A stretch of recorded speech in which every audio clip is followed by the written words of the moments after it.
Hebu taja. Nimwambie mimi mwenyewe. Taja tu jina, nataka utaje jina uone kama unamcheza. Ndio nimwambie mimi mwenyewe. Hapana, nataka uone kama unamcheat. Nimwambie kwa vitu mingi usicho sahihi. Anasema aje? Anataka tutaje jina tu ndio. Alafu nimpe simu muongee naye sasa hivi. Nakwambia aje?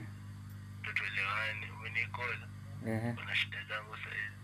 Namwambia umpeni, mwambie ache ujinga, sisi ambiana kuhusu story. Yeah, so sasa ungesema tu jina, nataka ajue jina. Ndio muongee naye sahi. Au anataka ajue kama unampenda. Juu niko na zawadi napeana. Sasa nakwambia ni mambo yenu sasa. Ni sahi. Ukisema tu jina yake nampatia simu sahi mnaongea. Unaogopa nini? Sasa useme jina, ni surprise hapa. Juu uko live sahi. Ni surprise yake. Ni yako, nataka ajue kama unampenda. Yeye ndio amenitafuta. Mimi sipendi, napenda mamangu peke yangu. Sasa upendi mrembo wako? Napenda mamangu. Sasa nimpe simu muongee naye basi. Mpatie. Mwambie akisikia sasa. Shika. Yana umeshinda kusema jina.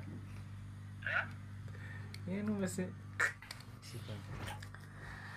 Wewe kata hii simu, mimi sitaki kusikia.